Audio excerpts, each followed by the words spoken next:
সরস্বীং দেখান তত জয়মুদীরয়ে।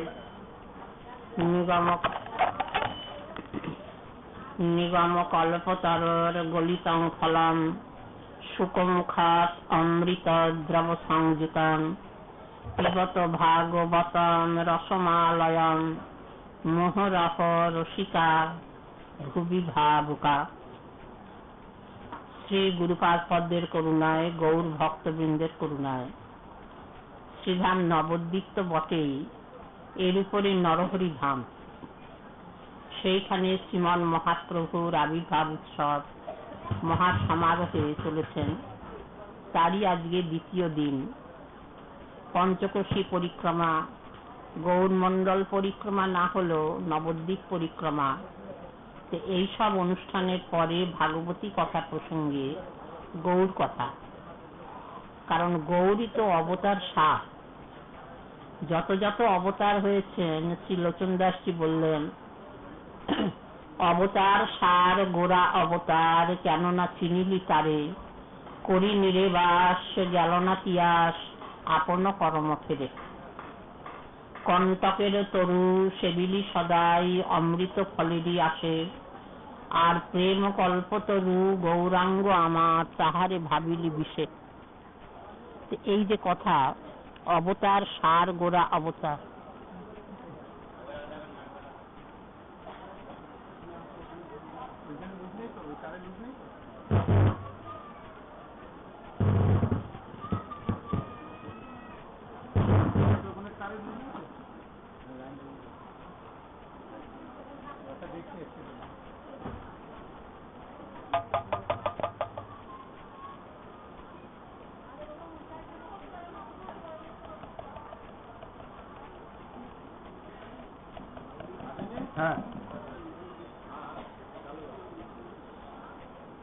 অবতার সার গোরা অবতার। অবতার সার কিসের?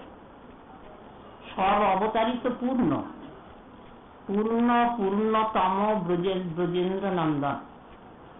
কারণ শ্রুতি বাক্য আছে, পূর্ণমদ পূর্ণমিদং পূর্ণাৎ পূর্ণমুদচ্যতে পূর্ণস্য পূর্ণমাদায় পূর্ণম এবাবশিষ্যতে। তাহলে ভগবানের কোন স্বরূপ তো অপূর্ণ নয়, সব স্বরূপই অখণ্ড। ও জগতে যারা আছেন তারা পূর্ণ, যারা এই জগতে এসেছেন বলেন তারাও পূর্ণ। আর এখানকার বৈশিষ্ট্য কি, যে পূর্ণ থেকে পূর্ণ মিলে যিনি অবশিষ্ট থাকেন তিনিও পূর্ণ, যেটা এই জগতে হয় না। এই জগতে পূর্ণ থেকে পূর্ণ মিলে যা বাকি থাকে সেটা শূন্য। 100 টাকা থেকে 100 টাকা খরচ করে ফেলা হলো, বলে কিছুই থাকবে না, শূন্য। কিন্তু ও জগতে, পরমার্থ জগতে, ভগবত রাজ্যে তা নয়, সকলেই পূর্ণ। পূর্ণ থেকে পূর্ণ যিনি আসছেন তিনিও পূর্ণ, বলেন যিনি অবশিষ্ট থাকছেন তিনিও পূর্ণ। কাজে এর মধ্যে আবার সার বিচার করা যায়? বলেন যে না, সার আছে। তা না হলে মহাজন বলবেন কেন অবতার সার গোরা অবতার, কেননা চিনিলি তারে? মহাজনের আক্ষেপ, সেই অবতার গৌর, তাকে ভজলি না? বলেন যে তাহলে আমরা কাকে ভজছি? বলেন সংসারও ভজিলি গোরানা ভজিয়া, না শুনিলি মোর কথা, ইহ পরকাল উভয় খোয়ালি, খাইলি লোচন মাথা। এই তো লোচন দাসজির আক্ষেপ, যার চৈতন্য মঙ্গল একটি আকর গ্রন্থ। মহাপ্রভুর লীলার 3খানি আকর গ্রন্থ, শ্রী চৈতন্য ভাগবত ছিল বৃন্দাবন দাস ঠাকুর মশাই, ছিল কৃষ্ণদাস কবিরাজ গোস্বামী পাদ শ্রী চৈতন্য চরিতামৃত, আর লোচন দাসজি শ্রী চৈতন্য মঙ্গল। কাজেই তাদের অনুভবের কথা।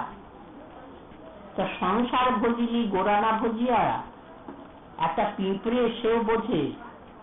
ওই যে মুড়িতে যখন পিঁপড়ে লাগে তখন মুড়ি থেকে পিঁপড়ে ছাড়াবার কি উপায়? একটা একটা করে ছাড়ানো যাবে? বলছে না না, পাশে 1 বাটি টাটকা মধু রাখো, দেখবে তোমাকে কোনো চেষ্টা করতে হবে না, পিঁপড়েগুলো আপনা থেকে ওই মুড়ি ছেড়ে মধুতে এসে জুটবে। একটা পিঁপড়ে কত ছোট প্রাণী না, তারাও বোঝে যে মুড়ির থেকে মধু বেশি মিষ্টি। কিন্তু আমরা মানুষ বলে গর্ব করি, আমরা মানুষ জাতি, আমরা বড় জাতি, শ্রেষ্ঠ জাতি, কিন্তু আমরা বুঝি না সংসারের থেকে ভজন মিষ্টি। এটা বুঝতে হবে। বলে মন তো বোঝে না, বলে মনকে বোঝাতে হবে, জোর করে বোঝাতে হবে, চাবুক মেরে বোঝাতে হবে। তো এই জন্যে মহাজন আক্ষেপ করলেন যে জীবন তো চলে যাচ্ছে, দিন তো পার হয়ে যাচ্ছে, দিন তো বসে থাকবে না। আজকে সকালে যে সূর্যোদয় হয়েছে, এই সূর্যোদয় জীবনে আর কোনোদিন দেখা যাবে না। কালকে আবার যে সূর্যোদয় সেটা অন্য দিনের, আজকের দিনের নয়। কাজে যে মুহূর্তটা জীবনে চলে যাচ্ছে সেটা আর ফিরবে না, সেটাকে কাজে লাগিয়ে নিতে পারাই বুদ্ধিমত্তা। ওই যে শৌনক ঋষির কথা আমরা শুনছিলাম, যিনি 60,000 ঋষির মুখপাত্র, বৌভিচ মানে ঋগ্বেদের কর্তা, তিনি সুতমুনির কাছে একটি কথা বললেন যে দেখো সুত, আয়ুর হরতি বই পুংসাম উদন্নস্তন্ত জন্মস তস্যত্তে যৎসনোন্বিত উত্তম শ্লোকবার্তায়া। আয়ুর হরতি বই পুংসাম, প্রতিটি জীবের, শুধু মানুষ বলে না, মানুষ তো আছে, পশু পাখি কৃমি কীট পতঙ্গ সাগর জঙ্গম গুল্মলতা সব একটা নির্দিষ্ট পরমাণু নিয়ে এসেছে। এই যে ঔষধি বলা হয়, ধান যব গম, একবার গাছ ফল দিল, আবার ওই গাছে পরের বছর ফল পাওয়া যাবে? বলে তা পাওয়া যাবে না। ঔষধি কাকে বলে? ফল পাক পর্যন্ত তার জীবন। ফলটা পেকে গেল, গাছটা মরে গেল, গাছটা শুকিয়ে গেল। তাহলে প্রত্যেকেই একটা নির্দিষ্ট পরমায়ু নিয়ে এসেছে, চিরকাল থাকবে না। মানুষ যেহেতু আমরা সহজে দেখি, কিন্তু আয়ুর হরতি বই পুংসাম বললেন কেন? এই পরমায়ুকে সূর্য হরণ করছে। বলেন কে? উদন্নস্তন্ত জন্মাসক। একটা দিনের গণনা, একটা পক্ষের গণনা, সপ্তাহের গণনা, মাসের গণনা, বছরের গণনা সব সূর্যের উদয় এবং অস্ত নিয়ে।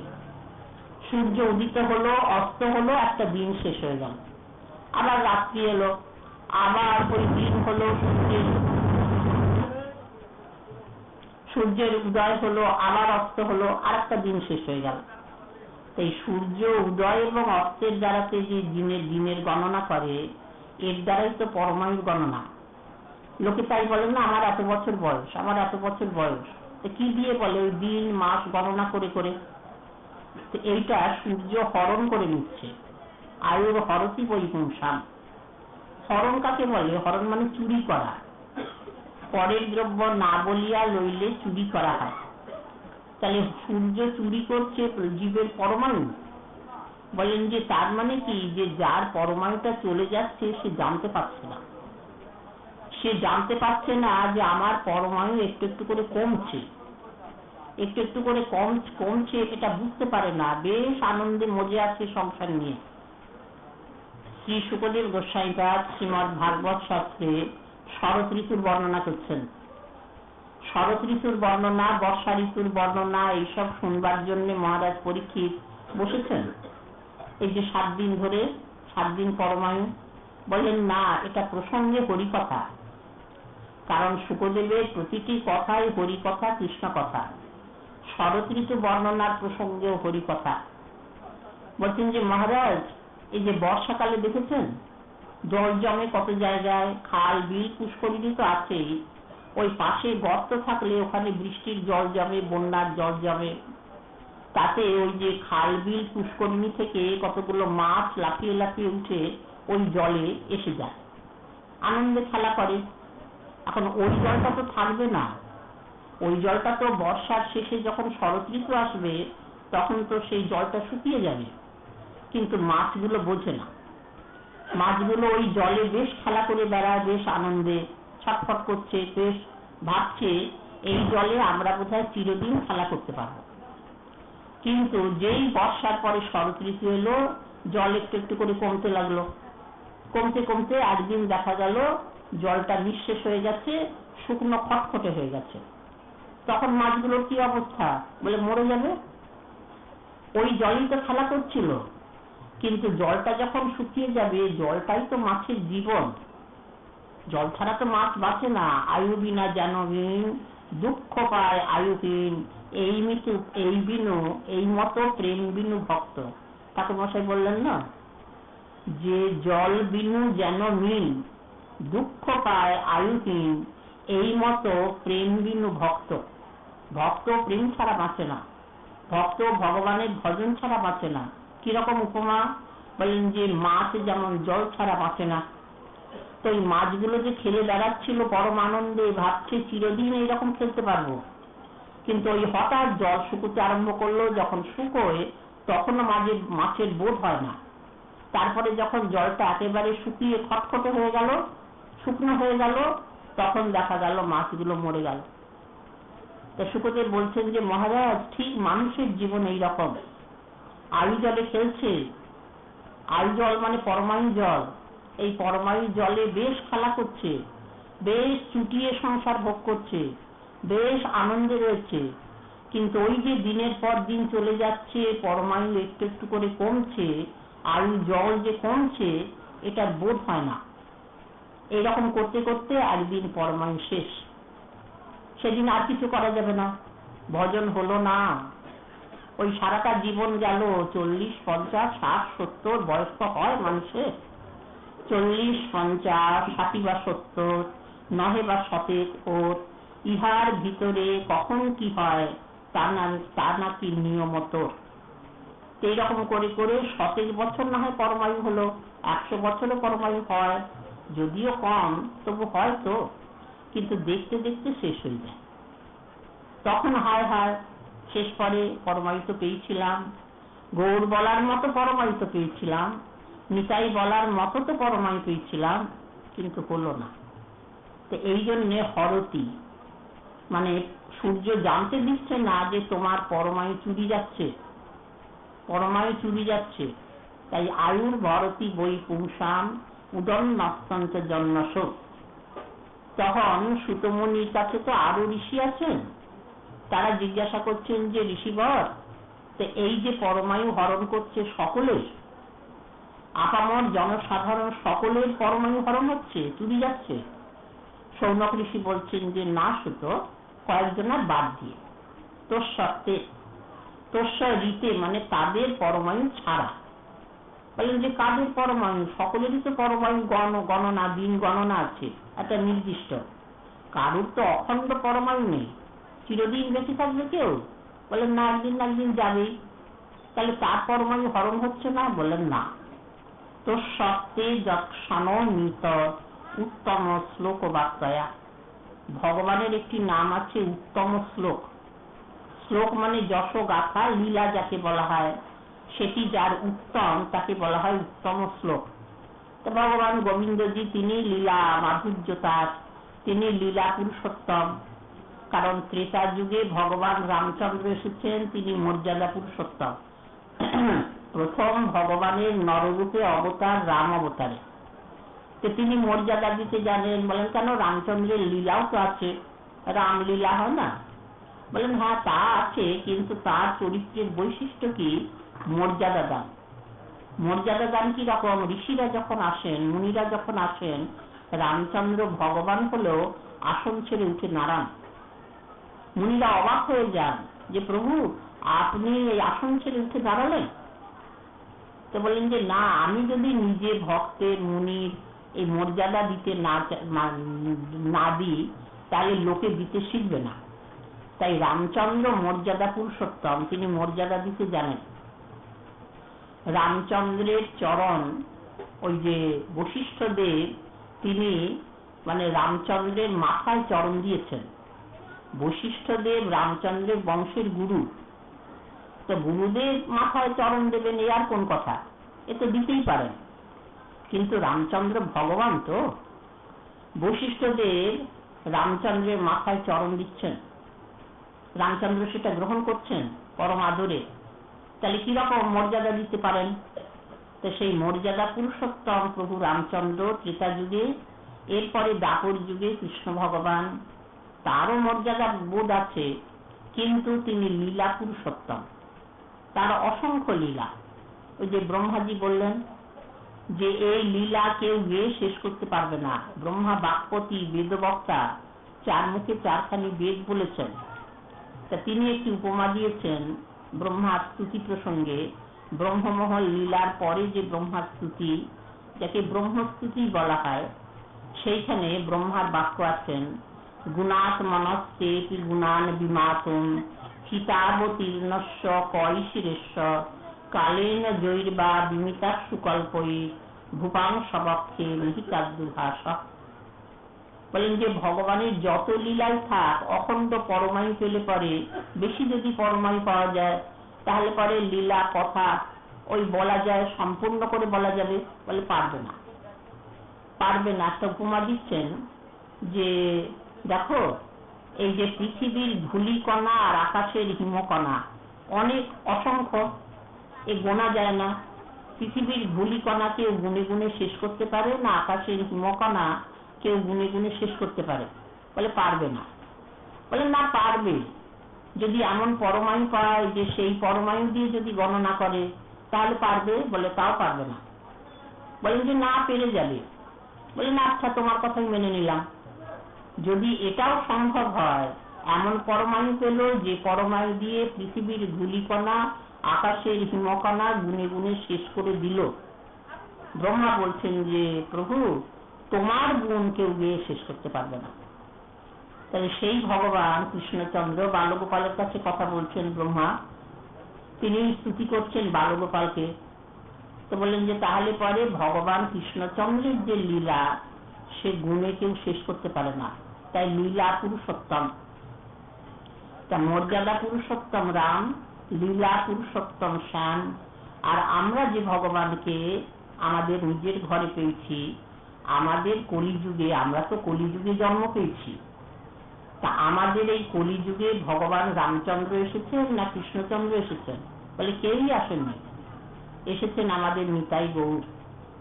কাজী গৌর সুন্দর হচ্ছেন কলিযুগের দেবতা, কলিযুগের ভগবান। তিনি কি রকম? বলে তিনি মর্যাদা দিতেও জানেন, তারও লীলা আছে, কিন্তু তার স্বরূপের বৈশিষ্ট্য কি? যে প্রেম পুরুষোত্তম। মর্যাদা, লীলা, প্রেম পুরুষোত্তম, রাম শ্যাম গৌরাঙ্গ নাম, ত্রেতা দাপর কলিযুগে। কাজে এই যে গৌর ভগবান অবতার সার, মানে প্রেমদান অবতার। প্রেমদান অন্য কোনো স্বরূপে হয়নি, কারণ দানেরই তো বৈশিষ্ট্য। তত্ত্বে হতে পারে সব সমান, কিন্তু দানে কাজে দেখতে হবে। তো একটা পাড়াতে কয়েকজন কোটিপতি আছে, হতে পারে বড় লোকের পাড়া, ধনীর পাড়া, কতজন কোটিপতি অবশ্য জগতে কম, তবু এমন একটা ধনীর পাড়া যে যেখানে কয়েকজন কোটিপতি বাস করছেন। এখন বড় লোকের কাছেই তো মানুষ হাত পাতে, তাদেরই তো সঞ্চয় থাকে, তারপরে যদি দাতা হয় তাহলে তো কথাই নেই, প্রাণ খুলে দান করে। কিন্তু ওই কোটিপতির নাম সবাই শুনেছে, যারা আত্ম, যারা ভিখারি, যারা কাঙালি, যারা কিছু দান চায়, যাদের অভাব, তারা কার কাছে গিয়ে হাত পাতবে? যে কোনো ব্যক্তির কাছে? না না, কোটিপতি হতে পারে কিন্তু দান করে না, কৃপণ। কৃপণ ব্যক্তির কাছে গিয়ে কেউ হাত পাতে না।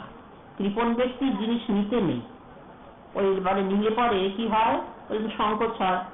সে তো নিজে দান করে না, নিজের ভোগেও লাগায় না, পরকেও দেয় না, তাহলে তার কাছে হাত পেতে কি লাভ? দেবে না, শুধু হয়তো কটু কথা শোনাবে।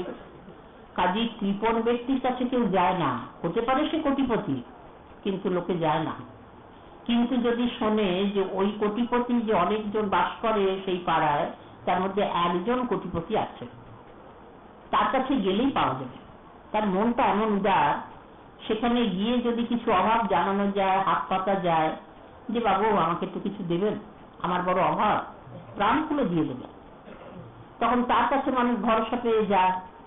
তো সেই রকম ভগবান সবাই, তার লীলা আছে, মর্যাদা বোধ আছে সবই, কিন্তু দান নেই। দান নেই, কৃষ্ণচন্দ্র স্বরূপেই দান হয়নি। কৃষ্ণ স্বরূপে দান হয়নি কেন? বলেন যে ওই যে শুকদেব বললেন, মহারাজ পরীক্ষিতের অত বড় সভা, প্রায়োপবেশন সভায় কত মুনি ঋষি যোগী ধ্যানী জ্ঞানী কর্মী সব উপস্থিত, সেইখানে শুকদেব কথা বলছেন, সেইখানে কৃষ্ণ নিন্দা করা যায়? কৃষ্ণেরই লীলা কথা বলছেন, কিন্তু বললেন তো মনে বড় ব্যথা, যে হাত পাতলে মেলে না। কৃষ্ণচন্দ্রের কাছেও যদি কেউ গিয়ে অভাব জানায়, হাত পাতে দিতে পারেন না। দিতে না পারার অবশ্য একটা কারণ আছে, কিন্তু দিতে পারেন না, লোকে তো বিমুখ হয়ে ফিরে আসে। দিতে পারেন না, এটাই শুকদেব স্পষ্ট করে বললেন। রাজনপতির গুরুরলং ভবতাং যদু নাম দৈবং প্রিয় কুলপতি কত কিঙ্কর ওস্তেব মঙ্গ ভজতাং ভগবান মুকুন্দ মুক্তি দদাতি কহিচিৎ স্ম ন ভক্তি যোগ। রাজন মহারাজ পরীক্ষিতকে সম্বোধন করে কথা বলছেন। শুকদেব মর্যাদা দিতে জানেন। মহারাজ পরীক্ষিত রাজা তো এখন নিশ্চিঞ্চন হয়ে কৃষ্ণ কথা শুনতে বসেছেন, কিন্তু শুকদেব বক্তার আসনে বসলেও মর্যাদা বোধটা ছাড়েননি। রাজন বলেই সম্বোধন করছেন। মহারাজ, এখন তো রাজার রাজত্ব নেই, সব ছেড়ে এসেছেন, কিন্তু মর্যাদাটা হারাবেন না তো।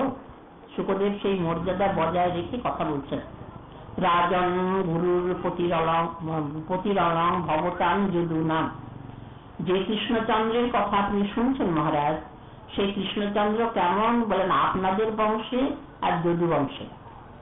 মহারাজ পরীক্ষিতের বংশ মানে পাণ্ডব বংশ, আর যদু বংশ যে বংশে ভগবান কৃষ্ণচন্দ্র জন্মেছেন। তো এই দুই বংশের তিনি কি না নন সব।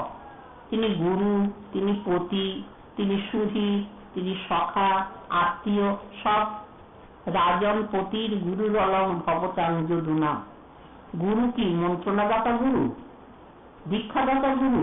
বলেন না, দীক্ষাদাতা গুরু নন। কৃষ্ণ কাউকে দীক্ষা দেন না। কৃষ্ণই আছেন গুরু স্বরূপে, কিন্তু সে স্বরূপ আলাদা। সেটি ভজনময় বিগ্রহ, তিনি সেই স্বরূপে কৃপা করেন, কিন্তু কৃষ্ণ নিজের স্বরূপে দীক্ষা দিতে পারেন না। কারণ তিনি তো ওই যে নিজে ভজন করতে পারেন না। ভজন করতে হলে একজন ভজনীয় থাকবে।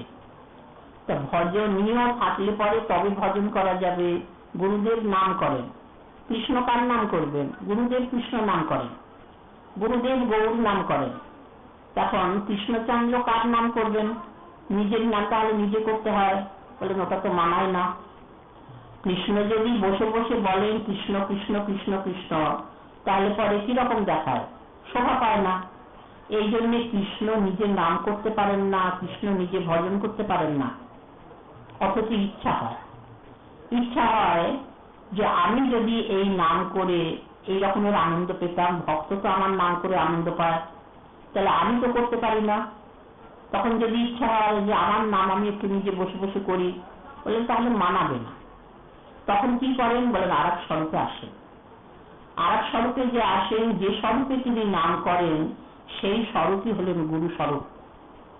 ভগবান হয়েও যিনি ভজনময় বিগ্রহ ধারণ করে আসেন, তিনি গুরু পদবাচ্যক।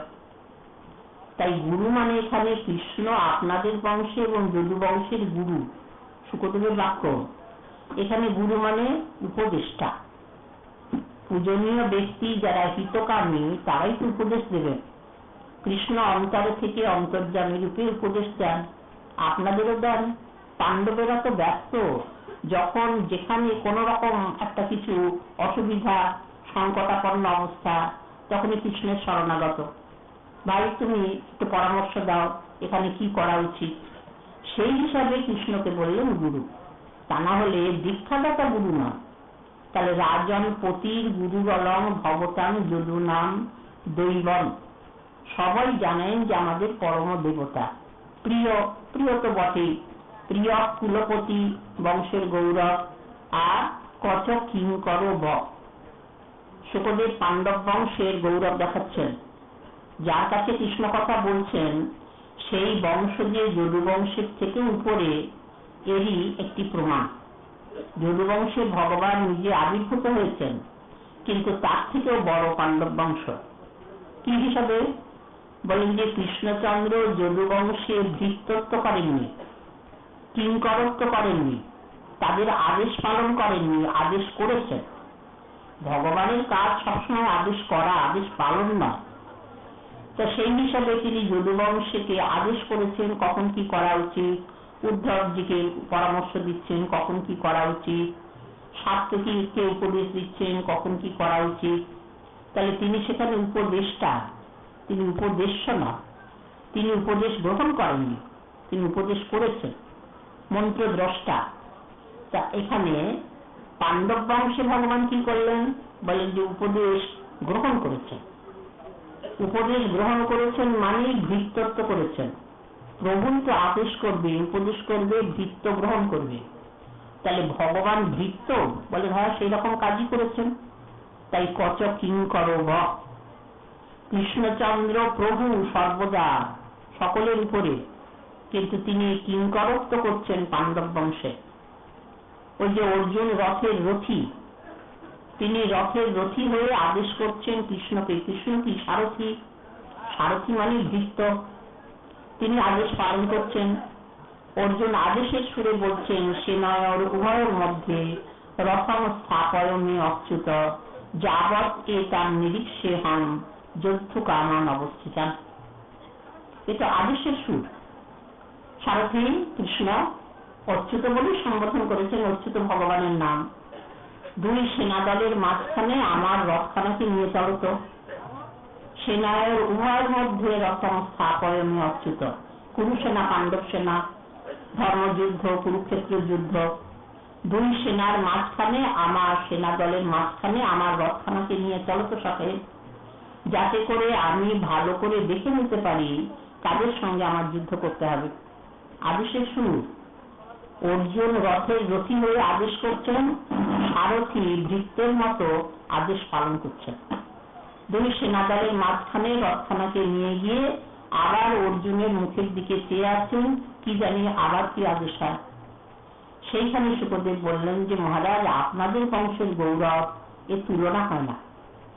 তা কচ কিঙ্কর বঃ, অস্তেব অঙ্গ ভজতাম ভগবান মুকুন্দ মুক্তির দদাতি কথিচিৎ স্ম ন ভক্তি যোগ। ওই কৃষ্ণচন্দ্র কেমন জানেন? বলেন যে নিজে ওই ব্রত রক্ষা করেছেন, নিজের প্রতিজ্ঞা আছে যে যথা মাং প্রপদ্যন্তে তাং তথৈব ভজাম্যহম মম বর্তমানুবর্তন্তে মনুষ্যা পার্থ সর্বস্ব। শ্রীমদ্ ভগবদ গীতার 4th অধ্যায়। যে যেমন করে আমাকে ভজবে অর্জুন, আমি তেমনি করে তাকে ভজব। ভজনের প্রতিদান দিই। কারোর কাছে ভগবান ভজনে আমি ঋণী থাকি না। কেউ যদি এতটুকু দেয় আমি অনেক বেশি করে দিই। তা সে যে আমার কাছে কোনো ঋণ রাখবে তা আমি সহ্য করতে পারি না। আমি সর্বদাই ঋণ শোধ করে করে দিই। তা আমার ভান্ডারে যা আছে তাই দিই। বলেন কি দেন ভগবান? পঞ্চবিধা মুক্তি, অষ্টসিদ্ধি, নবনিধি, নানান রকমের ভোগ সম্পদ, এসব দেন ভগবান। মুক্তি দদাতি কহিচিৎ, মুক্তি পর্যন্ত দেন। বলেন যে তাহলে কোন জিনিস নিজের হাতে রাখেন? বলেন একটা জিনিস ভগবান নিজের হাতে রেখে দেন লুকিয়ে, সেটা কাউকে দেন না। সেটি কি? বলেন ওই প্রেম সম্পদ। প্রেম সম্পদ, ভগবানকে ভালোবাসা যে বস্তু তার নাম প্রেম। এই জগতে নয়। এই জগতে আমরা বলি এই যে প্রেম করেছে প্রেমে, বলেন যে না, এই জগতে প্রেম হয় না। প্রেমের একটা লক্ষণ আছে, প্রেমে নিজের সুখ বোধটা থাকবে না, নিজেকে সুখী করবার প্রবৃত্তিটাই থাকবে না, নিজে কষ্ট স্বীকার করবে, যার জন্য করছে তাকে ভালোবাসবে। এই জগতে আমাদের হয় না। এই জন্য এই জগতে প্রেম হয় না। সব নিজের ভালোবাসার জন্য। আত্মসুখ, আত্মেন্দ্রিয় প্রীতি ইচ্ছা, তারে বলি কাম, কৃষ্ণ প্রীতি হেতু কার্য ধরে প্রেম নাম। আলো অন্ধকারের মতো তফাৎ। আলো আর অন্ধকার, অন্ধকারকে কেউ আলো বলবে না। অন্ধকার আর আলো, এই তফাৎটা আমরা বুঝি। সেরকম কাম আর প্রেম। কামনা মানে অন্ধকার, প্রেম মানে আলো। কামনা মানে নিজেকে সুখী করবার চেষ্টা, হোক আর না হোক মানুষ সবসময় নিজের সুখের দিকে দেখে, কিন্তু সেটার নাম কামনা। বলেন যে তার ফল কি? বলে বন্ধন। বন্ধন মানে বারে বারে গতাগতি, জন্ম মৃত্যু, চলেছে, এই কষ্ট স্বীকার করতে হবে, এর নাম কামনা। এটা কামনার ফল। আর প্রেম মানে আলো। প্রেম মানে ভগবানকে ভালোবাসা, নিজের সুখের দিকে দৃষ্টি নেই। এই প্রেম উঠতে উঠতে কোথায় থেকেছে? বলেন ব্রজ গোপীদের কাছে। তার মধ্যে আবার রাধারানী সর্বোপরি। ওই যে ভালোবাসার একটা প্রসঙ্গ আছে না, ভক্ত পরীক্ষা, যে ভক্তের যত প্রেম, যত ভগবানের ভালোবাসা, তার তত গৌরব। তা ভূমিকা নিয়েছেন কে? দেবর্ষিপাদ নারদ। তিনি ভূমিকা নিয়েছেন যে জগতে সবচেয়ে বড় কৃষ্ণ ভক্তকে, ভগবানকে সবচেয়ে বেশি ভালোবাসে কে। তো গেলেন প্রয়াগে, একজন ব্রাহ্মণকে দেখলেন নারায়ণ সেবা করছেন জল আর তুলসী দিয়ে। ওই যে জল তুলসীতে ভগবান খুব সন্তুষ্ট, যে পথটি অদ্বৈত আচার্য প্রভু নিয়েছিলেন তাতেই ভগবান সন্তুষ্ট হয়ে তার কাছে ধরা দিলেন। মদন গোপাল গৌর রূপে আবির্ভূত হলেন। আমার গৌরাকৃতি মদন গোপাল আনিয়া দেখাবো বলে ওই জল তুলসী দিয়ে, এর বেশি আর কিছু করেননি। বলেন না, একটা করেছেন। শুধু জল তুলসী নয়, তার সঙ্গে ওই যে প্রেমের জল মিশিয়েছেন। গঙ্গা জলটা সে তো আছেই, কিন্তু ওই কৃষ্ণ বলে কেঁদে কেঁদে সেই চোখের জল পড়েছে সীতানাথ অদ্বৈত আচার্য প্রভু, ওটা ওই গঙ্গা জলের সঙ্গে মিশালেন, তাতেই কাজ হলো। যেমন কবিরাজি ওষুধে অনুপান মেশালে তবে কাজ করবে বড়ি, সেই বড়ি ওষুধ মানে অসুখ ভালো করবে যদি তাকে অনুপান মেশানো যায়। তাই এখানে শ্রী অদ্বৈত আচার্য প্রভু গঙ্গা জল তুলসী জল পরম মহৌষধ, তার সঙ্গে নিজের চোখের জল অনুপান মেশালেন, তাই এত তাড়াতাড়ি কাজ হলো। ভগবান বৈকুণ্ঠনাথ, তারপরে মদন গোপাল ব্রজের কৃষ্ণ, তিনি ধরাধামে নেমে এলেন এই নদিয়াতে করল উদয়, সেই নদিয়া ধাম, সেই নরহরি ধাম। এইখানে মহাপ্রভুর আবির্ভাব, সেই পরম মহোৎসব। কাজেই এখানে ওই যে আস্বাদন করেছেন, তাহলে কৃষ্ণচন্দ্র বলেন যে তিনি মুক্তি দদাতি কিন্তু ন ভক্তি যোগম, এই প্রেম দেননি। তাই প্রয়াগের ব্রাহ্মণ তাকে প্রশংসা করলেন নারদ যে আপনি পরম ভক্ত। বললেন না দেবর্ষিপাদ, দাক্ষিণাত্যে একজন রাজা আছেন, তিনি পরম ভক্ত, তাকে যদি দর্শন করেন তাহলে দেখবে প্রেম কাকে বলে। সেখানে গিয়ে নারদ প্রশংসা করলেন। তিনি আবার দেখালেন তাকে, বললেন স্বর্গের দেবরাজ ইন্দ্রকে, তিনি পরম ভক্ত। দেবরাজ ইন্দ্রকে গিয়ে নারদ স্তুতি করছেন। তিনি বললেন আমি ভক্ত নই, সৃষ্টিকর্তা ব্রহ্মা ভক্ত। ব্রহ্মা বললেন যে না নারদ, আমি ভক্ত বলে গরিমা ছিল, কিন্তু আমি ভক্ত নই, আমি অপরাধ করে ফেলেছি। ভক্ত অপরাধ করে না। অপরাধ করলাম কি? বলে ভগবানের 12 বছর চুরি করে নিলাম, একটা অপরাধ, যার ফলে ভগবান আমার উপর রুষ্ট, ভগবান আমার সঙ্গে কথা বলেন না। তা আমাকে কি তুমি ভক্ত বলে স্তুতি করতে এসেছো? কৈলাসে যাও। কৈলাসে গেলে পরে কৈলাসপতি শঙ্করকে দেখবে ভগবানের নাম করেন সর্বদা, আর বৈরাগ্যের বেশ, তিনি পরম ভক্ত, কৃষ্ণ ভালোবাসেন, পঞ্চমুখে রাম নাম করেন ত্রিপুরারি। কৈলাসে গিয়ে যখন শিবকে স্তুতি করলেন নারদ, শিব বলছেন নারদ আমি ভক্ত কোথায়? আমি ভক্ত নই, ভক্তির লেশও আমাকে নেই, তবে জগতে একজন ভক্ত আছে, তুমি যদি সেখানে যেতে পারো তাহলে পরে বুঝতে পারবে ভক্তি কাকে বলে। তিনি কে? বলে প্রহ্লাদ। প্রহ্লাদের কাছে গিয়ে যদি দেখো তাহলে পরে বুঝবে যে তার কেমন ভক্তি। নারদ গিয়েছেন, নারদই তো ভক্তি ধর্মের গুরু প্রহ্লাদের। প্রহ্লাদ যখন মায়ের গর্ভে, তখন নারদই তো তাকে ভক্তি ধর্ম উপদেশ করেছেন। বলেন মায়ের গর্ভে যখন সন্তান থাকে তখন তাকে কিছু উপদেশ করা যায়? বলে ঠিক তাকে নয়, তাকে উপলক্ষ করে মা কয়াধিকে উপদেশ করেছেন। সেইটি ভগবান, মানে ভগবানের কৃপা তো আছেই, দেবর্ষিপাদ নারদের করুণা, গুরু করুণা, গুরু কৃপা সকলের উপরে, ভগবানের কৃপার থেকেও বেশি। ভগবান সাক্ষাৎ এসে তো কৃপা করলেন না, গুরু স্বরূপে কৃপা করেন। তাই দেবর্ষিপাদ নারদ তিনি তো ভক্তি যে উপদেশ করছেন, তারই করুণায় প্রহ্লাদ মায়ের গর্ভে থেকে উপদেশ গ্রহণ করেছেন। শুধু গ্রহণ করা নয়, ধারণ করেছেন। তাই প্রহ্লাদকে স্তুতি করে নারদ যখন বললেন যে প্রহ্লাদ তোমার মতো ভক্ত আর হয় না, প্রহ্লাদ একটু সংকুচিত হচ্ছে, গুরুদেব স্তুতি করছেন, শিষ্য গুরুদেবের স্তুতি করবে, আর গুরুদেব যদি শিষ্যকে স্তুতি করেন তাহলে তো শিষ্যের সংকোচ হবে। আর তারপরে যদি বলেন যে না আমার ভক্তি নেই, তাহলে গুরু বাক্য লঙ্ঘন হবে। এখন প্রহ্লাদজির তো উভয় সংকট। যদি বলেন যে গুরু বাক্য রক্ষা করবার জন্য যে হ্যাঁ গুরুজি আপনি যে বলছেন আমাদের ভক্তি আছে, হ্যাঁ আছে, তাহলে গর্ব হলো, অভিমান হলো। ভক্তির জায়গায় গর্বের স্থান নেই। বলে তাহলে বলুন যে না আমাদের ভক্তি নেই। বলে গুরুদেব যে বলছেন ভক্তি আছে, তাহলে গুরু বাক্য লঙ্ঘন হবে না? গুরু বাক্য লঙ্ঘন মহান অপরাধ। গুরুদেব যেটা বলছেন সেটা যদি না বলা যায় তাহলে মহান অপরাধ। তখন প্রহ্লাদজি কি বলবেন? বলে দুই দিকই বজায় রেখেছেন। দুই দিক বজায় রেখে প্রহ্লাদ বলছেন গুরুজি আপনি যে বলছেন আমাকে ভক্তি আছে, কিন্তু আমার তো বোধ নেই। যার ভক্তি থাকে তাকে বুঝতে দেয় না। এই যে ভক্ত বলে না যে আমাকে ভক্তি নেই, ভক্তির লেশ নেই, বলে মিথ্যা কথা বলে। সবাই বলছে সে ভক্ত, সবাই দেখছে সে নাম করে অহরহ, সেই রকম ভক্তি অঙ্গ যাজন করে, ভজন করে। আর ভক্তকে যখন বলতে যায় সে বলে আমার তো ভক্তি নেই, তাহলে মিথ্যা কথা বলছে। ভক্ত মিথ্যা কথা বলে না। ভক্ত যে বলে আমাকে ভক্তি নেই, এটা তার নিজের অনুভব। ভক্তি তার আছে কিন্তু বোধ নেই। বলে তার আর হয়? ভক্তি তার আছে, লোকে বলছে ভক্তি আছে, আর সে নিজে জানে না। বলে জানে না। কিরকম? একজন মানুষ সাঁতার দিতে নেমেছে সাগরে। সাগরে সাঁতার দেয় না, এই যে পুরীতে গেলে সমুদ্রে সাঁতার দেয়।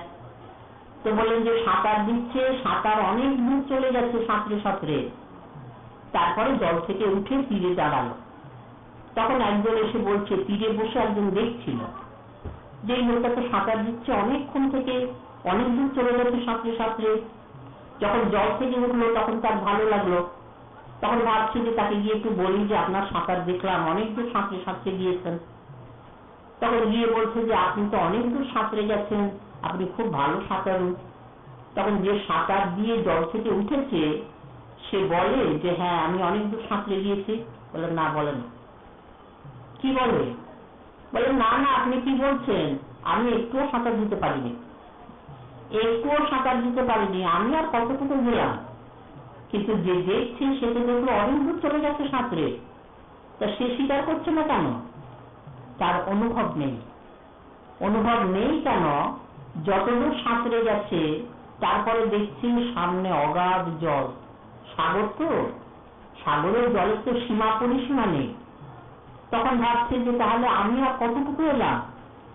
সামনে যতই অগ্রসর হচ্ছি এগোচ্ছি ততই দেখছি যে অগাধ জল, তাহলে আমার তো কিছুই সাঁতার দেওয়া হলো না। এ যেমন হয় সেই রকম ভক্ত ভগবানের লীলা সাগরে সাঁতার দেয়। সাঁতার দেয় ওই যে শ্রুতিরা বলেছেন, বেদস্তুতি যেটি, শ্রুতি স্তুতি, শ্রী শুকদেবের মনীষায় শ্রীমদ ভাগবত শাস্ত্রে ধরা আছে, দশম স্কন্ধের ৮৭ অধ্যায়। সেখানে ওই যে বেদগণ সব সেখানে মানে স্বরূপ নিয়ে এসেছেন, মূর্তি নিয়ে এসেছেন। আমরা এখানে বেদ শাস্ত্রকে অক্ষর রূপে দেখি, মন্ত্র রূপে দেখি, কিন্তু ও জগতে সব মূর্তি পরিগ্রহ করে আছেন। বেদ মূর্তিমান, পুরাণ মূর্তিমান, শ্রীমদ ভাগবত আমরা এখানে অক্ষর রূপে দেখি, সেখানে বিগ্রহ, ভাগবতের বিগ্রহ আছেন। গীতা আমরা এখানে অক্ষর রূপে দেখি, এই যে গ্রন্থ রূপে দেখি, সেখানে গীতা মূর্তিমতী। তো সেখানে সব মূর্তি পরিগ্রহ করে আছেন। সেইখানে বেদ শাস্ত্র স্তুতি করছেন ভগবান গোবিন্দকে যে প্রভু তোমার লীলা সাগরে ভক্ত সাঁতার দেয়। দুরবগম আত্মতত্ত্ব নিগমায় তবাত্মতম চরিত মহামৃতাব্ধি পরিবর্ত পরিশ্রমণা নকরি লসন্তি কেচি দপবর্গমপিশ্বরতে চরণ সরজ হংস কুল সঙ্গ বিশিষ্ট বিহা। তা ভগবান বলছেন যে দেখো বেদগণ, স্তুতিগণ, তোমরা যে আমাকে স্তুতি করে বললে যে আমার লীলা সাগরে ভক্ত সাঁতার দেয়, কি দিয়ে সাঁতার দেবে? সাঁতার দিতে হলে দুখানা হাত দিয়ে জল কেটে কেটে যেতে হয়, জানো? বললেন হ্যাঁ জানি প্রভু, ভক্তের দুটো হাত আছে। তোমার লীলা সাগরে যে সাঁতার দেয় তার দুটো হাত দিয়ে ওই সাঁতার দেয়। বলে কি হাত? বলে শ্রবণ আর কীর্তন। এই যে শ্রবণে মানে ভক্তজনের শ্রবণের জন্য আমার স্বরূপ দামোদরজি বাবা তিনি এই ব্যবস্থা করেছেন, হরিনামের ব্যবস্থা, ভাগবতী কথার ব্যবস্থা শ্রবণের জন্য। তো তারপরে বলেন যে কীর্তন তো ভক্তরা করেন অপরহ। তাহলে শ্রবণ আর কীর্তন এই দুটো হাত, এই দুটির মাধ্যমেই ভগবানের লীলা রসের আস্বাদন। হয় কানে শুনতে হবে, না হয় জিহ্বায় উচ্চারণ করতে হবে। আমরা আমাদের পরমারাধ্য শ্রী গুরু মহারাজের শ্রীমুখে শুনলাম, আমার নিতাই সোনার নাম মুখে বলা বা কানেতে শোনা। নিতাই নিতাই নিতাই নিতাই বলিলেই হয় বা শুনিলেই হয়। তাহলে ভক্ত তো করে, শ্রবণ কীর্তন অপরহ করছে, নিরন্তর করছে, কোনো সময় বিরাম নেই। কিন্তু ভক্ত বলে আমি প্রচুর নাম করলাম, প্রচুর ভগবানের কথা শুনলাম, বলে না। কারণ দেখে যতই শ্রবণ কীর্তন করছি সামনে অনন্ত অগাধ, সে লীলার সীমা নেই, সে লীলা সাগর পারাবার অসীম অগাধ। কাজে আমি আর কতটুকু শুনলাম, কতটুকু নাম করলাম, কতটুকু হরিকথা শুনলাম। এই জন্য ভক্ত বলে আমার কিছু হলো না। তা সেই হিসাবে প্রহ্লাদজি বলছেন যে হে গুরু, আপনি বলছেন আমাকে ভক্তি আছে, আমার তো বোধ নেই, আমার তো বোধ নেই, আপনি বলছেন বলে মেনে নিলাম। তাহলে গুরুবাক্য লঙ্ঘন হলো না। প্রহ্লাদজি দুই দিক বজায় রেখে করেছেন, একে গুরুবাক্য লঙ্ঘন করা যাবে না, আর অভিমান জাগানো যাবে না। অভিমান হচ্ছে, অহংকার হচ্ছে ভক্তি বিনাশের মূল। যে অভিমান মাথা চারা দিয়ে উঠলো তখনই ভক্তি মূল শুদ্ধ উপরে গেল। ভক্তি মূল শুদ্ধ উপরে গেল। মূল শুদ্ধ লতা বা বৃক্ষ যদি উপরে যায় গাছ আর বাঁচে না, মূলটাই তো কারণ। তেমনি ওই মূল নরক মূল অভিমান, অভিমানটা নরকের মূল, নরকে নিয়ে যাবে। কাজে অভিমান মনের মধ্যে জাগানো যাবে না। তাহলে ভক্তি গেল। যেই মুখে বলা গেল যে আমি ভজন করি, আমি এরকম ভজনীয়, আমি এরকম নাম করি, তখন ভক্তি মূল শুদ্ধ উপরে গেল, আর এগুলো না। এই জন্য অভিমান জাগানো যাবে না। ওই যে বলেছেন না মহাপ্রভুরই নির্দেশ, অভিমানং সুরাপানং গৌরবং শুদ্ধ গৌরবং প্রতিষ্ঠা সুকরি বিষ্ঠা ত্রিণী তক্তা হরিং ভজে। হরিভজন, হরিভজন বড় কাজ, কিন্তু হরি আবার বড় ধন। এই রকম করে করতে হবে। রামানন্দ রায়কে উপলক্ষ করে মহাপ্রভু যে নির্দেশ দিলেন, ত্রিনাদপি শুনিছেন তরৈব সহিষ্ণুনা অমানিনা মানদেন কীর্তনীয় সদা করি। হরিনাম সর্বদা করবে, কীর্তনীয় সদা করি, কোনো সময় বাদ দেবে না, কিন্তু এই রকম করে হরিনাম করো। সেখানে অভিমান ত্যাগের কথা বললেন। অভিমানকে কিরকম ত্যাগ করবে? সুরাপানের মতো। অভিমানং সুরাপানম। সুরাপান কাকে বলে? মদ্যপান। মদ্যপান যারা করে তাদের বলে মাতাল। মাতালকে লোকে ঘৃণা করে, মাতালকে লোকে অসুচি বলে। তো এই অসুচি বস্তু নেবে, ওটা মদ্যপানের মতো অসুচি, অপবিত্র, ওটাকে ত্যাগ করো। অভিমান মনের মধ্যে যেন কখনো না জাগে। গৌরবম শুদ্ধ রৌরবম। রৌরব একরকম নরক, নরকে কেউ যেতে চায় না, নরককে লোকে ঘৃণা করে, নরকে বড় দুঃখ যাতনা। তাহলে গৌরব বোধকে কেউ যদি সম্মান করে, বলেন যে না তোমার সম্মান বলে কিছু নেই, নিজের গৌরব বোধটা মনের মধ্যে জাগিও না, ওটাকে নরকের মতো ঘৃণা করতে শেখো। কেউ যেন আমাকে সম্মান করে না, বলেন আমার তো সম্মান আছে, আমার তো বোধ আছে, আমার সম্মান আছে, লোকে সম্মান করবে। বললেন না, আমার সম্মান বলে কিছু নেই। এই লোকে যে করে, লোকে দেখলেই প্রণাম করে, লোকে দেখলেই প্রশংসা করে, হাত জোড় করে থাকে। বলেন যে ওটা তার গৌরব, ওটা তার গৌরব, আমার গৌরব নয়। আমার সম্মান পাওনা আছে বলে করে তা নয়, ওই সম্মানটা দেখিয়ে সে নিজের গৌরব বৃদ্ধি করছে। এইরকম করে সে মানে সম্মান দিতে জানে। তাই গৌরব বোধকে নরকের মতো ঘৃণা করবে। আর লাভ পূজা প্রতিষ্ঠা, যার জন্য মানুষ পাগল পাগল হয়ে ঘোরে, কোথায় একটু লাভ পূজা প্রতিষ্ঠা পাবো, লোকের কাছে নাম যশ, বলেন ওটাকেও অসুচি জ্ঞানে ত্যাগ করবে। কি রকমের অসুচি? শুকরি বিষ্ঠা। শুকরির বিষ্ঠা কেউ স্পর্শ করে ইচ্ছা করে? যদি হঠাৎ থেকে যায়, স্নান করে কতবার করে ওই অসুচিটা মেটাবার জন্যে। কাজে এইভাবে নিজেকে বোধ করিয়ে হরিনাম করো, সদা কীর্তনীয় হরি। তাই অভিমান মনের মধ্যে জাগলেই গেল। প্রহ্লাদজি সেই দিকটিকে রক্ষা করছেন। গুরুজি বলছেন যে তোমার এই যে ভক্তি আছে, স্বীকার করতে পারেন অনায়াসে, গুরু বাক্য সহজে স্বীকার করা যায়। বলেন না, স্বীকার করলে অসুবিধা, নিজের অভিমানটা বোঝা যাবে। সেই জন্য বললেন যে গুরুজি আপনি যে বলছেন আমার ভক্তি আছে, কিন্তু আপনি বলছেন বলে মেনে নিলাম, কিন্তু আমার বোধ নেই। আমার যে গৌরব আছে, আমার যে ভক্তি আছে, এটা আমার বোধের মধ্যে আসছে না।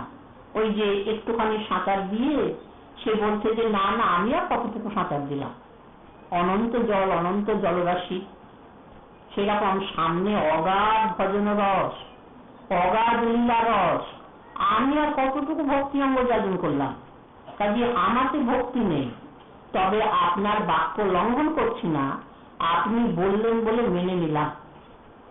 তাহলে তো একটুখানি অভিমান হলো না, যে আপনি বলছেন বলে মেনে নিলাম, সেটুকুও প্রহ্লাদজি রাখেননি। বললেন গুরুজি একটা নিবেদন করব। বললেন হ্যাঁ বলো। বললেন যে আপনি বলছেন বলে মেনে নিলাম আমাকে ভক্তি আছে, কিন্তু ওই ভক্তি আমার নিজের গৌরব নয়, ওটা আপনার করুণার দান। তাহলে সবটাই সমর্পণ করে দিয়েছেন, সবটাই প্রহ্লাদজি গুরু তাৎপর্যে সমর্পণ করে দিলেন। যদি আমাকে কিছু ভক্তি থাকে আপনার কথা অনুযায়ী স্বীকার করলাম, সেটা আমার কোনো গৌরব নয়, আপনার কৃপার দান, এই গুরু কৃপার দান। যেটুকু আছে, যেটুকু দান করা যায়, যেটুকু ভজন করা যায়, সব গুরুদেবের করুণা। এই বোধ যদি করা যায় তাহলে অভিমান মনের মধ্যে জাগবে না। আমি নিজে করছি যদি মনে হয় তাহলে অভিমান। আমি নিজে করছি, নিজে আমি লক্ষ্য নাম করি, নিজে প্রতিদিন গঙ্গা স্নান করি, নিজে প্রতিদিন হরিকথা শুনি, এই যদি নিজে করি এই অভিমানটা জাগে তাহলেই গেল। আর আমি যেটুকু করি, করি মানে আমি করি না, গুরুদেব করান, গুরুদেব নিজে কৃপা করে করান, তাহলেই সর্বতভাবে নিজেকে বিকিয়ে দেওয়া হলো।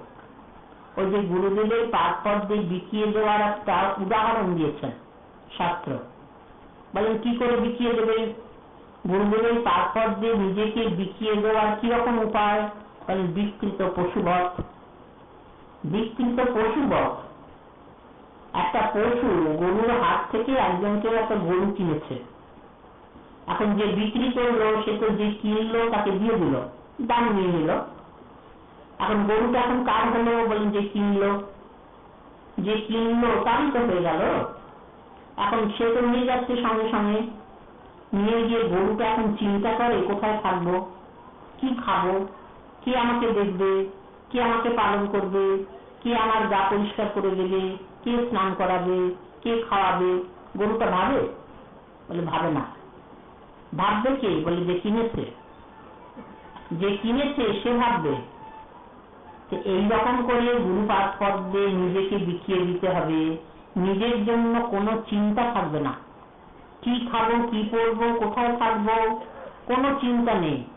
গুরুদেব আছেন, তার ইচ্ছা কাজ করবে, তার কৃপা কাজ করবে। তাই বিকৃত পশুবৎ এই নিজেকে গুরু পাদপদ্মে বিকিয়ে দেওয়া, এর নাম হচ্ছে ভজন। ভজনে সেই এগুবে, শুধু ভজন করলে এগুলো যাবে না, যেখানকার ওই নৌকা সেখানেই থাকবে। সারা রাত ওই নৌকা দিয়েছে, কিন্তু নোঙরটা তোলেনি। নোঙর বাঁধা নৌকা বাইছে বাইছে বাইছে, সকালবেলায় উঠে দেখলো যেখানকার নৌকা সেইখানে, নৌকা পাড়ে যায়নি। তা আমার অবস্থা চাই, যতই হরিনাম করা যায়, যতই হরি কথা, কিন্তু ওই যে নোঙর যদি না তোলে, বলে নোঙরটা কি? বলেন গুরু পদাশ্রয়। পদাশ্রয় তো হয়েছে, বলেন আনুগত্য। ভজনে অগ্রগতিটা হবে কিসে, এগুবে কিসে? ভজন করে যদি এগুলো না যায় তাহলে তো ভজন করে লাভ হচ্ছে না। ভজন করেও, হরিনাম করেও যদি ওই দেহাভিনিবেশ, দেহের প্রতি দৃষ্টি, তারপরে ওই অভিমান, অহংকার সব যদি বজায় থাকে, লোভ, কামনা, ক্রোধ, তাহলে আর কি ভজন হবে? তাই বলে কি ভজন করবে না তা নয়, তবে ওই নোংর করে ভজন করতে হবে, নোংরের দিকে দৃষ্টি রাখতে হবে, আনুগত্যের দিকে দৃষ্টি রাখতে হবে। আনুগত্য গুরুপাদপদ্মে যার যত বেশি, তার ভজন তত সুন্দর, তার ভজনে তত তাড়াতাড়ি ফল। এই জন্য গুরুপাদপদ্মে আনুগত্য, এইটাই হচ্ছে ভজনের মূল। সেইটি যদি হয়, বলেন যে তাহলে ভজনে তাড়াতাড়ি এগিয়ে যাবে। একবার নাম করলে চোখে জল পড়বে, একবার নাম করলে চোখ অঙ্গ পুলকিত হবে। তো কই আমার হয়? বলেন না, আনুগত্য নেই, স্বতন্ত্রী। তাই আমরা নিজের শ্রী গুরুপাদপদ্মে শ্রীমুখের কীর্তন প্রসঙ্গে বারে বারে শুনলাম যে হে পরম করুণ শ্রী গুরুদেব, যেন কখনো না হই স্বতন্ত্রী, যেন তোমার পাদপদ্মে আনুগত্য থাকে, যেন কখনো নিজের অভিমান না জাগে। তাই প্রহ্লাদজি দুই দিক বজায় রেখে বললেন যে হে গুরু, যদি আমাকে ভক্তি থাকে আপনার বাক্য অনুযায়ী মেনে নিলাম, তাহলে গুরু বাক্য লঙ্ঘন হলো না, কিন্তু সেটি আমার কোনো মহিমা নয়, আপনার করুণা। তবে একজন ভক্ত আছেন, তিনি কে? বলেন তিনি হচ্ছেন হনুমানজি। হনুমানজি রামদূত, রামচন্দ্রের সেবক, রামচন্দ্রের একমাত্র নিষ্ঠা, যিনি জানেন শ্রীনাথ লক্ষ্মীপতি শ্রীমন নারায়ণ আর সীতাপতি প্রভু রামচন্দ্র দুজন ভিন্ন নাম। রাম আর কৃষ্ণ দুজন ভিন্ন ভিন্ন নাম, অভেদ আত্মনি। শ্রীনাথে জানকী নাথে চাহে যব পরমাত্মনি। বলেন তাহলে যে কোনো একজনকে ভজনা করো। কৃষ্ণচন্দ্র ডেকে পাঠালেন হনুমানজিকে, এসো আমাকে একবার দর্শন করে যাও। হনুমানজি যাননি, তিনি জানেন। আমরা ভাবি যে তত্ত্ব জানেন না বলে বোধহয় কৃষ্ণের কাছে যাননি। কৃষ্ণ এবং রাম ভিন্ন নয়, এই তত্ত্ব যদি হনুমানজির জানা থাকতো তাহলে কৃষ্ণচন্দ্র ডাকলে হনুমানজি যাবেন না কেন? অনায়াসে যাবেন। বলে না, জানেন। শ্রীনাথে জানকী নাথে চাহে যব পরমাত্মনি, অভিন্ন স্বরূপ, যিনি রাম তিনি কৃষ্ণ, বলেন জানা আছে হনুমানজি। হনুমানজি তত্ত্বজ্ঞ। কিন্তু বলেন আবার কিন্তু কিসের? বলেন তথাপি মম সর্বস্বম রাম কমল লোচন। তবুও আমি মনে প্রাণে রামচন্দ্র কমল লোচন, রাজীব লোচন যার নাম, তো সেই রাজীব লোচন রামচন্দ্রকেই আমি সর্বতভাবে বরণ করেছি। রাম ছাড়া আমি কিছু জানি না, রামচন্দ্র আমার সর্বস্ব। তথাপি মম সর্বস্বম রাম কমল লোচন। কৃষ্ণচন্দ্র জানেন আসবে না, হনুমান আসবে না, তবে পরীক্ষা করলেন, দেখি তো। তখন গরুকে বললেন যে গরু আরেকবার গিয়ে বলো কৃষ্ণচন্দ্র ডাকছেন না, তার প্রভু রামচন্দ্র ডাকছেন, রামচন্দ্রকে একবার দর্শন করে যাক। গরু গিয়ে বলেছেন যে হনুমানজি আপনাকে প্রভু রামচন্দ্র ডাকছেন। রামচন্দ্র ডাকছেন? চলো চলো। গরুর গলা জড়িয়ে খুব আদর করে এসে দাঁড়ালেন। কৃষ্ণচন্দ্রের তো বিপদ। কৃষ্ণচন্দ্র দেখলেন আমার মুখ তো নেবে না হনুমান। তখন কৃষ্ণ বাধ্য হয়ে রামরূপ ধারণ করলেন। ভক্তের কাছে ভগবান কি রকমের অধীনতা স্বীকার করেন তার দৃষ্টান্ত। ভজন বড় মিষ্টি, ভজন করলে অনেক পাওয়া যায়, গুরু কৃপায় অনেক পাওয়া যায়, যেটা পাওয়ার মানে কোনো কথা নেই, সেই পাওয়াটা পাওয়া যায় গুরু কৃপায়, অসম্ভব সম্ভব হয়। কৃষ্ণচন্দ্রের রামরূপ ধারণ করার কথা হনুমানজির কাছে বশীভূত হয়ে গেলেন। এই ভক্তি বশক পুরুষ, পুরুষ মানে একান্ত গোবিন্দ, তিনি ভক্তি বশ কি করে দৃষ্টান্ত পাওয়া যাবে? ভক্ত যেমন ভাবে চাইবে ভগবান সেইভাবে ধরা দেবেন। ভক্তির এমনই প্রভাব, ভক্তির এমনই মহিমা, ভক্তির এমনই গৌরব যে কৃষ্ণচন্দ্র নিজের রূপ ছেড়ে রামরূপ ধারণ করলেন। বলেন এটা হতে পারে? বলেন হ্যাঁ, কৃষ্ণচন্দ্র স্বয়ং ভগবান কিনা? স্বয়ং ভগবানের মধ্যে সবাই আছে। 10 সংখ্যার মধ্যে যেমন 1 থেকে 9 তো থাকবেই, তবে 1 থেকে 9-কে 10 বলা হয় না কেন? বলেন 10 নেই। 10 যে সংখ্যা ওটা 1 থেকে 9-এর মধ্যে নেই, ওটা আলাদা। 10 সংখ্যা যখনই হয়ে গেল তার মধ্যে 1 থেকে 9 সব থাকবে। 1, 2, 3, 4 পর্যন্ত থেকে আরম্ভ করে 9 পর্যন্ত বাদ দিয়ে 10 গণনা করা যাবে? যাবে না। 10-এর মধ্যে 1 থেকে 9 থাকবেই। বলে তবে তাকে 10 বলা হচ্ছে কেন? বলে একটু বেশি আছে। তেমনি কৃষ্ণচন্দ্র স্বয়ং ভগবান।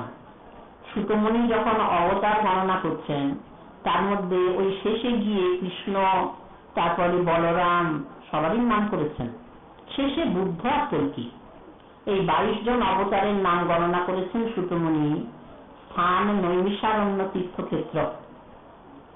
তখন সুতমণির একটু মনে হলো মানুষ তো বিভ্রান্ত হবে, কৃষ্ণ নামও তো এর মধ্যে করলাম, এখন কৃষ্ণ কিরকম? বলেন তিনি তো স্বয়ং ভগবান, কিন্তু আর যাদের নাম করলাম তারা তো স্বয়ং নন, তারা কেউ অংশ শক্তি, কেউ কলা শক্তি, তাহলে আলাদা করে বলতে হবে কৃষ্ণের কথা। শেষে গিয়ে মন্তব্য করছেন যে মুনিরাম এতেই কাংশ কলা পুংস কৃষ্ণস্তু ভগবান স্বয়ং। এরা সবাই অংশ শক্তির প্রকাশ বা কলা শক্তির প্রকাশ, কিন্তু এই যে কৃষ্ণ ভগবানের নাম শুনলেন উনি হচ্ছেন স্বয়ং। স্বয়ং বলতে কি বোঝায়? যার মধ্যে সবাই আছে, যার মধ্যে সকলেই আছে, তিনি হচ্ছেন স্বয়ং। ওই যে কুঞ্জার গোস্বামীপাদ লক্ষণ করলেন, স্বয়ং ভগবানের অবতার হয় যেই কালে আর অবতার তাতে আসি মেলে। স্বয়ং ভগবানের অবতার হয় যেই কালে, যে কালেতে স্বয়ং ভগবান আসেন আর অবতার তাতে আসি মিলে। কৃষ্ণচন্দ্র যখন এসেছেন দ্বাপর যুগে, বলে সব ভগবান তার মধ্যে এসেছেন। আবার ওই কৃষ্ণ অবতীর্ণ চৈতন্য গোসাই, তাই মহাপ্রভুর মধ্যেও সব অবতার এসেছেন, সর্ব অবতার 7।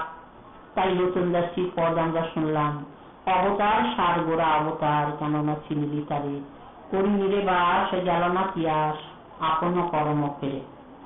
তাহলে যে গৌর ভগবান স্বয়ং, বলেন স্বয়ং মানে তার মধ্যে রামচন্দ্র আছেন, সবাই আছেন, কৃষ্ণ আছেন। বলে কৃষ্ণ তো গৌর হয়েছেন রাধারানীকে সঙ্গে নিয়ে, রামচন্দ্র আছেন, আর যত যত অবতার সবাই আছেন, স্বয়ং ভগবানের মধ্যে সবাই থাকবেন। লক্ষণ করেছেন অনন্যাপেক্ষী যদ রূপম স্বয়ং রূপম তদুচ্যতে।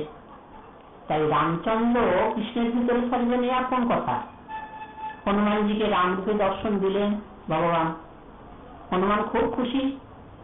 হনুমানজি রামচন্দ্রকে দেখছেন, পরমানন্দ।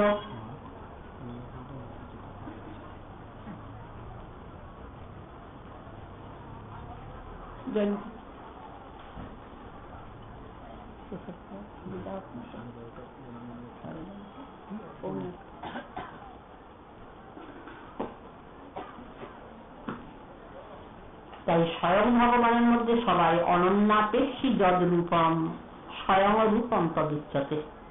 অনন্যাপেক্ষী রূপ মানে যার রূপ মানে প্রকাশ অন্য কোন ভগবৎ স্বরূপের প্রকাশকে অপেক্ষা করে না, তাকে বলা হবে স্বয়ং।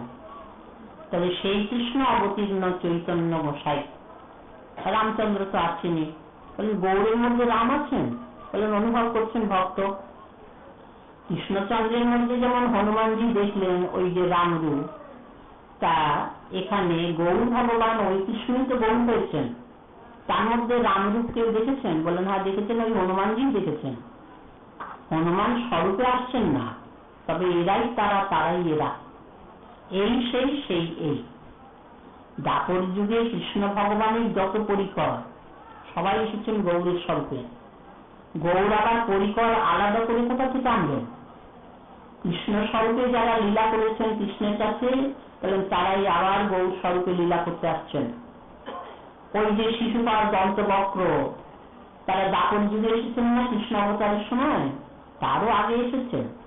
সত্য যুগে হিরণ্যকশিপু হিরণ্যাক্ষ, ত্রেতা যুগে রাবণ কুম্ভকর্ণ, আর ওরাই হচ্ছেন এই শিশুপাল আর দন্তবক্র দ্বাপর যুগে। বললেন তারা তো কলিযুগে আসেননি, তিনজনের উদ্ধার হয়ে গেছে। কারণ সনকাদি ঋষির অভিশাপে জয় বিজয় দাঁড়ি এই যে অভিশাপ পেয়ে এই 3 যুগে এসেছেন, তাদের তো 3 যুগ পরে অভিনয় হয়ে গেল, তারা আবার বৈকুণ্ঠে ফিরে গেছেন, বৈকুণ্ঠনাথের দাঁড়ি হয়ে তারা সেবা করছেন, তারা আবার কলিযুগে আসবেন কেন? বলেন এসেছেন কিরকম? ভগবান যে আসছেন, বৈকুণ্ঠনাথ যে আসছেন, গোলকাধীশ শ্রী গোবিন্দ যে আসছেন, এই যে গৌর ভগবান বলেন গোলকাধীশ শ্রী গোবিন্দ, যিনি ব্রজে লীলা করেছেন, ব্রজেন্দ্র নন্দন কৃষ্ণচন্দ্র, ওই ব্রজেন্দ্র নন্দন বলেন তিনি এই গৌর স্বরূপে আসছেন, নন্দনন্দন শচীনন্দন। তাহলে পরিকর না হলে লীলা হবে কি করে? বলেন যে তারাই আসছেন, বিরোধিতা করবে কে? ভগবান বললেন আরেকবার চলো জয় বিজয় দাঁড়িকে। বলেন না প্রভু, আমাদের অভিশাপ মুক্তি হয়ে গেছে, আমরা আবার ফিরে এসেছি বৈকুণ্ঠনাথের দাঁড়ি হয়ে, আমরা আর মত্তভূমিতে যাব না। ভগবান বলছেন আমি যে যাচ্ছি, আমারও তো যাওয়ার কথা নয়, আমারও তো কলিযুগে মত্তভূমিতে যাওয়ার কথা নয়। ওই যে দেবশ্রীপাদ নারদ গিয়েছিলেন প্রভুর কাছে, জগতের বড় দুর্দিন, আজও দুর্দিন, আর সেদিন মহাপ্রভু যেখানে এসেছিলেন সেই দুর্দিনের তো তুলনাই নেই, যার জন্য অদ্বৈত আচার্য প্রভুর চোখে জল, শিলাস পণ্ডিতের চোখে জল, যে এই দুর্গতি ঘোচাবে কে? প্রভু যদি একবার না আসেন। তাই তো অদ্বৈত আচার্য প্রভু, শিলাস পণ্ডিত এত কেঁদে কেঁদে আস্তি জানিয়ে প্রভুকে আনলেন। তাহলে জগতের দুর্দিন সেদিনও ছিল, আজ আরো বেড়েছে, আজকে জগতের আরো দুর্দিন। সেই জন্য মহাজন যারা চোখের জল ফেলেন নিরন্তর, তারা প্রার্থনা করেন যে প্রভু তুমি আরেকবার এসো, আরেকবার এসো। একদিন তো এসেছিলে জগতের দুর্দিন ঘোচাবার জন্য, কিন্তু আজকে যে তার থেকেও ভয়াবহ, তুমি একবার না এলে, কৃপা দৃষ্টি না দিলে জগতের এই দুর্গতি ঘোচাবে কে? যদি বলো যে না সেদিন তো নবদ্বীপ ধামে এসেছিলাম, সেদিন তো শান্তিপুর ধামে সীতানাথ এসেছিলেন, সেদিন তো এক চক্রায় শ্রীমান নিত্যানন্দের আবির্ভাব হয়েছিল, বলেন না আজকে আর সীমাবদ্ধ হলে চলবে না, আজকে প্রতি হৃদয়ে উদয় হতে হবে, আজকে প্রতি হৃদয়ে উদয় হও। এই প্রতি জন্মলীলায় শ্রীপাদ বাগী মহারাজের রাত্রি, সেদিন শুধু তুমি শান্তিপুর ধামে এসেছিলে সীতানাথ, আজকে প্রতি হৃদয়ে এসো, প্রতি হৃদয়ে ওইভাবে আত্মী জানাও যে প্রভু মদন গোপাল তুমি একবার দেখা দাও, একবার এই ধরাধামে এসো। তুমি সেদিন এসেছিলেন এক চক্রার সুধাকর নিতাই চাঁদ, কিন্তু সেদিন সেখানে এসেছিলে, আজকে প্রতি কলিজীবের হৃদয়ে উদয় হও। সেদিন মহাপ্রভু এসেছিলেন এই নবদ্বীপ ধামে, এই নবদ্বীপ ধাম নদিয়ায়, কিন্তু আজকে আর শুধু নবদ্বীপ ধামে এলে হবে না, আজকে প্রতি কলিজীবের হৃদয়ে উদয় হও। এসে কি করো? বলেন যে তাদের দুঃখ দুর্গতি নিবারণ করো। এই তো ভক্তজনের আত্মী, তাদের চোখের জলের দাম। কাজেই আজকে প্রতি হৃদয়ে উদয় হয়ে তাদের দুঃখ নিবারণ করো, তাদের ক্লেশ দূর করো, তাদের আনন্দ মাতাও, তাদের মহা কল্যাণ দান করো। এই যে প্রার্থনা, ভক্তজনের প্রার্থনা তো ব্যর্থ হবে না। তা যখন প্রকটে লীলা করেছেন গৌর, তখন সেই সব পরিচয় এসে গেছেন। এই যে রামরূপ দেখছেন কে? গৌরকে বলে মুরারি গুপ্ত। মুরারি গুপ্ত যখন গৌর দেখছেন, গৌর বলছেন না, আবেশে মুরারি গুপ্ত বলে। কি বলছেন? বলেন যে ওগো তোমরা জানো, ওগো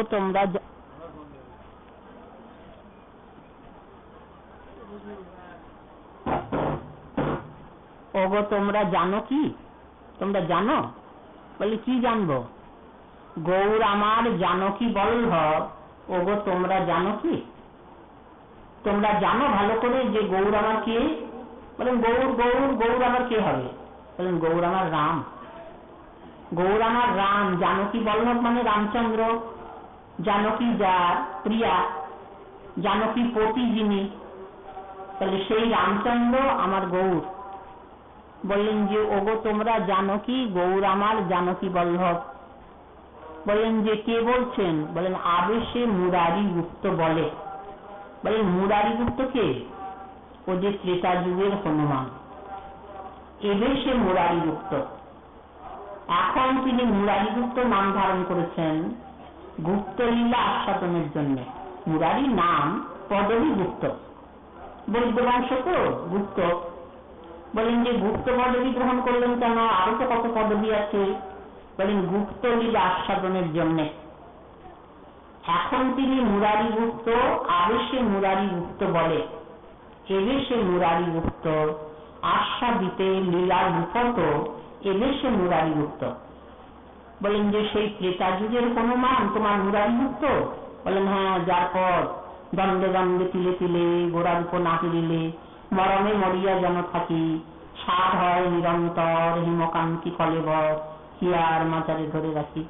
তিলেক না দেখি পায় পাঁজরও ধসিয়া যায়, ধৈর্য ধরিতে নাহি পারি, অনুরাগে দূরি দিয়া অন্তরে কি করে শিয়ার, না জানি তার কতই যার ধারি।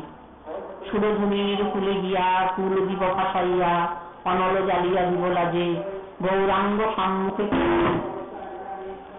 ফেরিব নয়ন ভরি, দিন যায় মিছামিছি কাজে। আমার নারী কুলবালা, গৌরাঙ্গ কলঙ্কমালা, গলায় পড়িতে সাত জালে, মুরারি রূপতে বলে বড় দাগে দাগা দিলে, রূপত গৌরাঙ্গ অনুরাগে। তো গৌরলীলা তো গুপ্ত লীলা, ছন্ন অবতার। প্রহ্লাদজি বললেন, প্রহ্লাদজি তো সত্তর যুগে বসে গৌর কথা বললেন। কোন যুগে গৌর নেই? সব যুগে আছেন। ত্রেতা যুগে বসে যোগীন্দ্র গৌর অবতার, এই যে কলিযুগের যুগাবতার যোগীন্দ্রই তো বললেন, সে তো ত্রেতা যুগ। তারপরে দ্বাপর যুগে বলেন শুকদেব যখন কথা বলছেন ভাগজন ভাগবত রস আস্বাদন করবেন, সেখানেও গৌর কথা। গৌরকে নিরন্তর যারা ভাবনা করেন তারা ভাবুক। তাহলে সব যুগে গৌর আছেন। তাই লোচন দাসজি ওই সমষ্টি ভাবে বললেন অবতার সার গোড়া অবতার। সত্য যুগে গৌর কথা, ত্রেতা যুগে গৌর কথা, দ্বাপর যুগে গৌর কথা, কলি যুগে তো স্বয়ং অবতীর্ণ, কলৌ অবতীর্ণ। শ্রী রূপ গোস্বামী পাদ বললেন কলৌ অবতীর্ণ, অনর্পিত চরিং চিরা করুণায়া অবতীর্ণ কলৌ। কাজেই এখানে সব যুগে এই গৌর কথা। গৌর আমার আগা গোড়া। আমরা শ্রী গুরু পাদপদ্মের শ্রীমুখে শুনলাম গৌর কথা। গৌর আমার আগা গোড়া, গৌর আমার আগা, গৌর আমার গোড়া, গৌর আমার আগা গোড়া। গৌর আগার মাঝে আবার মূলে, সব জায়গায় গৌর।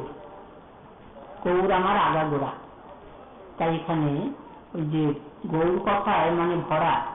তাহলে সেই মুরারি গুপ্ত দেখছেন ও যে ত্রেতা যুগের হনুমান। এখন মুরারি গুপ্তের পরিচয় কি? বলেন ও যে ত্রেতা যুগের হনুমান। বলেন হনুমানজির পরিচয় কি? যে হৃদয় চিরে দেখাইছিল, সীতারামের যুগল রূপ যে হৃদয় চিরে দেখাইছিল, সেই হনুমানজি এ বেশে মুরারি গুপ্ত। তখন পাশে আছেন বসু রামানন্দ। গৌড়ের মধ্যে যে সবাই আছেন নিজের নিজের অনুভব।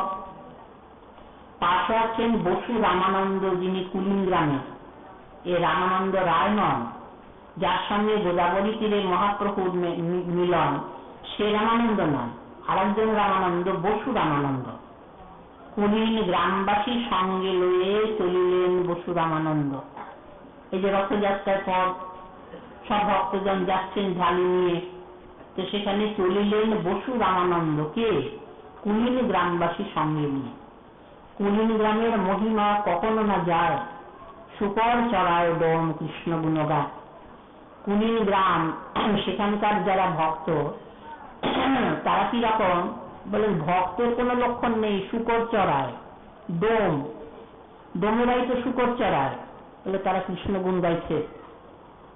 সেই জন্য কুলিন গ্রামের কথা কখনো না যায়, শুকর চড়ায় ডোম কৃষ্ণ গুণ গায়।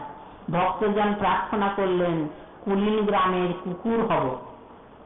কুলিন গ্রামে যদি কুকুর হতে পারি তাহলে জীবন ধন্য।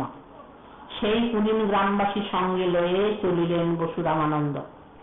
সেই রামানন্দ দেখছেন গৌর। তিনি কি বলছেন? ও মুরারি বলছো কি? তুমি চাঁদের ধারে দেখে কিবা বলছো? তুমি শ্যাম নবঘনে দেখে কেন নবদুর্বা দল বলছো?